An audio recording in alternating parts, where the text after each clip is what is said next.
A few years ago, my grandfather went missing. I moved into his house immediately, and when he was declared legally dead after a while, I ended up inheriting it. It would lead to a terrible experience, one that I barely survived. For months after his disappearance, I had the same recurring dream. My grandfather, Chester Middleton, would be standing in the corner of the fields behind his house, his back turned to me, the night sky gray-black and covered in clouds that rushed by as if they had been previously recorded. And now the video was played on fast forward. He had gone missing a few months ago, and there had still been no sign of him or his body being found. "Grandpa," I said, walking up behind him, shivering and barefoot. "You're back." "Not yet, Johnny," he said in his usual slow way. It was strange to have a conversation with someone's back, and I had to lean forward to hear his quiet words. "But soon, I will be. You will find me and bring me home." "But how could I find you? It's so dark here," I said, squinting just to make out his silhouette. I moved closer to him. "You'd be surprised at what you can find if you go looking in dark places," he said, "and some of those things will also find you." He turned then, showing half of his face blown off, the teeth and bone below showing off his eternally grinning skull. "Look at how much they've changed me, Johnny. Look." He rubbed both of his gnarled, calloused fingers over his face, a gesture I had seen him do countless times. A waterfall of blood dripped down his body from his half-missing face, but the strange black soil where he stood drank up every drop instantly, leaving no trace at all. I awoke, screaming, covered in sweat. I ripped the covers off and jumped out of bed, pacing, looking out the window into the fields behind the house. I expected to see a shadow there, just like in the dream, but it was just dark fields, extending for acres. As time went on, this nightmare became a daily burden. I became afraid to go to sleep, and when I did fall into an exhausted slumber, I always woke up screaming. The dream became longer, and at the end, my grandfather would always point to a trail in the corner of the field, one that never existed as long as I had been living at that house. Sometimes it would start to rain fire, or the trees along the borders of the field would begin to drip red blood all over the ground. White, rotted hands often reached out of the trail, grasping at anything and everything, yet finding no purchase. I tried taking sleeping pills, opiates, cannabis, heavy doses of alcohol, and whatever else people said would give me a dreamless, peaceful sleep. Nothing worked. I lost weight, dark circles beginning to appear underneath my eyes, my face becoming more and more gaunt with the passing of the weeks. Even in my waking hours, I still saw my grandfather's face destroyed, bloody, the skull underneath frozen in the endless smile of the dead. It became so bad that I began to consider things I would never have thought of before. One of my friends from college had been heavily interested in the occult, eventually joining a secretive group known as the Golden Dawn, who were supposed practitioners of black magic. I called him up on FaceTime one afternoon, nearly hallucinating from sleep deprivation. The lights seemed much brighter, and I became tired after doing nearly anything. I went to work in a fugue-like state, and the days all blended together into one never-ending hallucinatory delirium.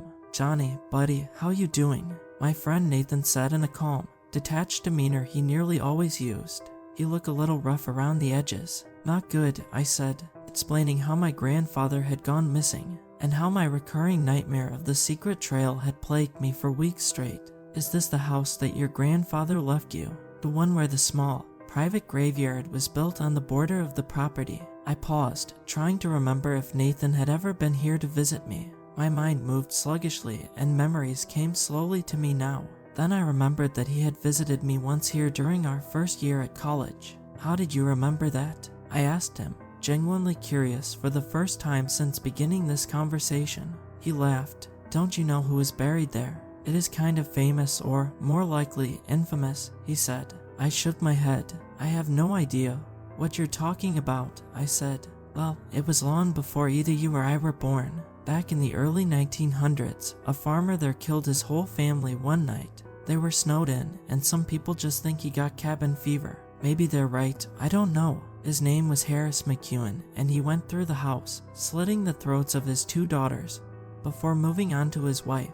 None of them ever woke up or tried to fight back, at least according to the police. It's like they were all in a stupor, or hypnotized, or maybe just drugged or something. I don't know. He ended his killing spree by writing a suicide note in his own blood. It was full of rambling and lunacy, talking about how he needed to protect his family from demons who lived in the fields. But he also said there was a secret trail back there that led somewhere else, some dark, horrifying place where the dead don't stay dead and the dirt of the trail itself drinks blood, forever thirsty for more. I paused, waiting for the punchline. Are you serious right now? I asked. How the fuck did no one ever tell me about the mass murder in my house? And how do you know so much about it? I grew up in this town too, he said.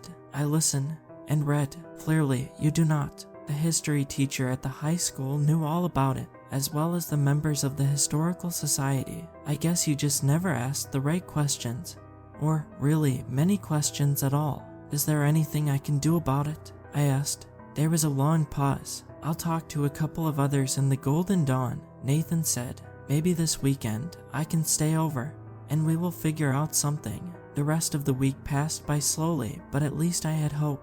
I would see Nathan on Friday, and maybe this would all be over. I could finally sleep again without waking up screaming every night. I could finally be at peace in my own house. Things got worse Thursday night. I had the same recurring dream, my grandfather pointing at the mysterious, hidden trail, and the trees all weeping blood in an eerily lit twilight world. I was standing in the field when, without warning, grasping hands latched onto my body, forcibly pulling my left arm, while digging into my skin with fingers that felt as hard as iron. I shrieked in mortal terror, spinning around. There was a man in clothes that would have been in fashion around World War I, his teeth covered in blood, small trickles of it running down his chin. His eyes were burning in their intensity, his dilated pupils staring into my face with an insane sheen. How much more must I bleed them? He asked, his voice sounding slurred and slowed. He kept having to stop and spit blood out. They told me if I bled them, I'd find peace. How much more, man? I can't do this much longer. I cut their throats while they slept. I did everything they asked of me, so why? Looking down at where he had grabbed my arm, I saw deep claw marks. I looked back up quickly at the man, stepping back. His fingers were, in reality, white bone, sharpened to dagger-like blades. Harris McEwen turned, the back of his head showing, and I saw right into his brains. It looked as if he had put a shotgun or pistol directly in his mouth and blew the entire back of his skull off. There was an exit wound the size of an orange, giving me a perfect view of the gore that had once been his brain and skull. Behind him, I saw a middle-aged woman and two teenage girls. They all had their throats slashed open, gurgling and choking, their dilated pupils staring straight at me as waterfalls of blood ran down the front of their bodies. I bled them for the blind god, Harris McEwen said. How much more blood does he need? At that point, I woke up in my bed, covered in sweat. A stinging sensation in my arm caused me to look down, where I saw the slash marks from his razor-sharp bone claws on my left arm. Nathan ended up showing with another woman I had never met before. He said she was a third-order magus, and one of the leading practitioners of both black and white magic in the southeastern United States. None of that meant anything to me, but I was glad I was no longer alone dealing with this nightmare. Nathan always reminded me of some German super soldier, a topic I made jokes about with him. He stood over 6 feet tall with blonde hair and blue eyes. He was a clear gym rat at that, with huge arms and a thick chest. In contrast, the woman standing next to him was much shorter and older, though she didn't appear to have a wrinkle on her middle-aged face. Her hair was pure black and her eyes were wide and blue. This is Nora, Nathan said. I went to shake her hand, but she walked right past me, looking out into the cornfields. There is something different about this place, she said in an airy voice. I felt the need to roll my eyes, but I remembered that they had volunteered to come out of their way and spend the night simply to help me. And, moreover, I remember what desperate straits I was in.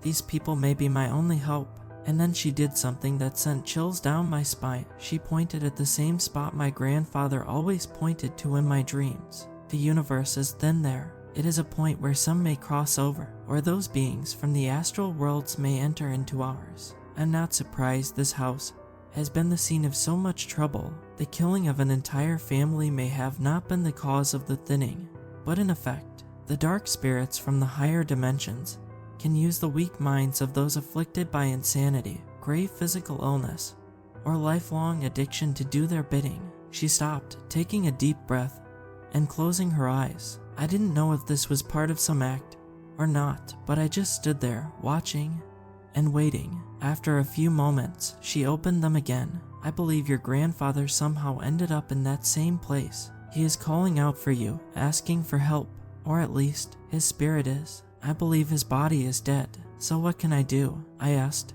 She looked at me, her large blue eyes as cold as ice. A shiver ran down my back, and I turned away from her intense gaze. You can go and help him, young man. What else are you going to do? Leave him there for all eternity? With that, she turned her back to me, pulling her purple shawl closer around her neck. I saw a quick glimpse of a tattoo, with a white eye built into the center of a pyramid on her wrist. Nathan and Nora went to his car, pulling out various ingredients to begin the ritual that they assured me would open up the trail to us. I saw Nora with an ancient-looking leather-bound tome whose title read, The Book of Gates. An hour later, we were assembled at the spot where the field met the forest. A couple 100 feet to the left, the old cemetery lay in a clearing in the woods, but where we all looked now was just a cluster of pricker bushes and trees. It looked impenetrable and swampy. Nathan began taking the necessary objects out of a box, while Nora still held her spellbook. 13 black candles with human remains mixed into the wax, he said to me, smiling as he spread them out in a circle. He reached back into the box and pulled out a glass vial, some dirt from the grave of a murderer. Next, he pulled out a branch, the flowering branch of Datura, and last of all, he pulled out another glass vial, but this one was red, the blood of a murdered virgin. How did you get this stuff?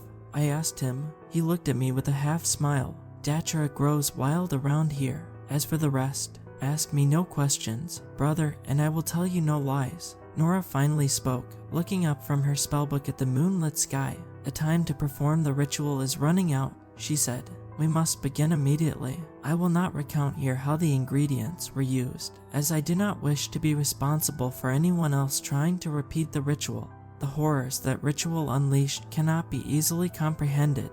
As Nora finished speaking the last Latin incantation necessary to open the hidden trail, a feeling of anxiety and terror took over my heart. I wished I could just run away at that moment and never come back to this cursed house. But it wasn't just the house. I knew my grandfather might be out there, and if so, I needed to help him. One moment, I was looking at the thick wall of bushes, ferns, and swampland. As soon as I blinked my eyes, a trail was there with soil as black as obsidian. I took a step back, falling on my back as I tripped over a candle. It's okay, Nathan said, bending down to give me a hand.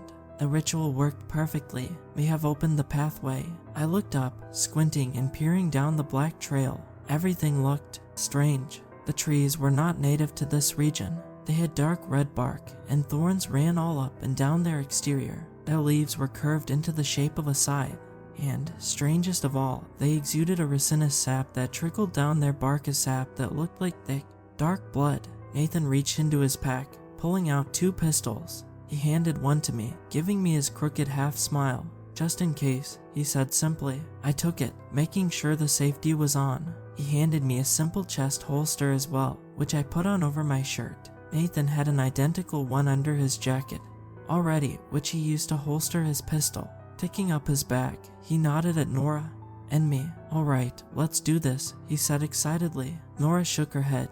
You better tamp down your glee. Young man, she said, there are things along that trail that would drive you insane simply by looking at them. There are things that would suck your blood out or dismember you while you're still alive. Remember, we are only going to get his grandfather out of there. Then we leave immediately. If he is dead, we will free his spirit. If he is alive, then we will grab him and guide him out. Understood. Nathan nodded, apologizing sheepishly. Keep an eye out, also, for what we seek. The bark of Zaquam, the blood of an ancient one, and the soil from the endless stairs. I found this curious, but I didn't ask about it at the time. We started walking. The moment we passed through the threshold of the trail, I could feel it. There was a buzzing noise, like being directly underneath high-voltage power lines, and a smell like ozone filled the air. It wasn't unpleasant, but it seemed to indicate that whatever this place was, it was full of energy. As we walked further away from the threshold, I looked back, expecting to see the field and house in the distance. But to my surprise, there was only an endless, winding black trail behind me, leading into a group of desolate, rocky canyons that I had never seen before. Apparently, we were stuck here. Up ahead, I heard a chattering of teeth and a low, moaning noise. We came across a sharp turn to the right, and a massive tree stood there, hundreds of feet tall. It had no leaves or fruits. Instead, demonic heads hung from the branches, swaying softly in the wind. Their faces were flat and deflated looking, their eyes pure black or glowing red. They opened and closed their mouths, slowly in time with the breeze, creating the constant chittering noise. It was as if they were freezing to death, even though the air was warm and humid. Nora put out a hand, stopping us abruptly in front of the tree. Beyond, I saw the black trail split into 7, some ascending and others descending. There were no signs or indications of which trail was the right one. The tree of Zaquam, Nora said softly, looking at the strange fruit the tree produced. As she said its name, the eyes of the demon heads all turned to look at her. Their expressions ranged from fury to disinterest to obvious pain. Their sunken, emaciated faces then examined me. And Nathan, do you know the way? Nathan asked her. She shrugged, apparently unafraid of the horrific sight in front of us. They know the way, she said, pointing to the heads. We only need ask them. I had my doubts about this, but said nothing. She stepped forward. Those who are one with the holy tree of Zaquam, she said, we ask for your help. We are travelers, lost on the trail. We look for one who has come here before us, an old man who came from the fields nearly 4 months ago. His name, she turned to me. His name is Chester Middleton, I said loudly and confidently, stepping forward. He is my grandfather. He has gone missing from my world. Have you seen him? At first, nothing happened, though the chattering of teeth stopped. Hundreds of pairs of eyes focused on me in the utter silence. Not a bird sang, or an insect hummed in the stillness. All at once, the mouths of every decapitated head opened, and a voice emerged from all of them simultaneously. It was deep and gurgling. We have seen the one you seek, they said in unison. Give us a sacrifice of blood, and we will tell you the way. I looked at Nora, one eyebrow raised. She nodded at me, holding out a dagger. They want some of your blood to feed the tree, she said. I gaped at her. Just a little. Just cut your arm or hand or whatever you feel like and leave a few drops of blood on the roots of the tree. They won't help us without a sacrifice from you, no matter how small it may seem. After all, you are the reason we're here. I took her ceremonial dagger, gazing down at the rubies and opals that adorned the handle, the curved blade with strange hieroglyphs marking its steel surface. I did as she said. Walking up to the tree, standing directly next to it, I realized just how huge it really was. I had seen the redwoods in California, and this was taller than any of those. Its black bark looked ancient, with deep gouges and cracks running up and down it as far as the eye could see. I put my left arm out where the trunk disappeared into the soil, putting a small slash into the top of my skin. A small trickle of blood ran down my skin, dropping into the soil below. As soon as it touched the dark ground, the earth sucked it in. The tree seemed to sigh with pleasure, the heads all smiling at once in unison, their eyes all looking down at me. Your grandfather is on the 7th path, they said. 7, the holy number, the number of strength and mysticism. Take no other path, unless it is death you seek, and you may find it regardless. Then they went silent, closing their mouths. A strong breeze blew down the path, and they began to chatter again, returning to their previous expressions of mixed pleasure, pain, fury, and sadness. Nora stepped forward, taking the dagger back. She peeled a small piece of the black bark off of the tree, wrapping it in a silken cloth, and placing it in her bag. I wiped the blood away on my shirt, returning to my group. We looked at the 7 trails. I wondered what the first 6 held. Without hesitation, though, we took the last one, walking forward to find my grandfather, or whatever was left of him in this cursed place.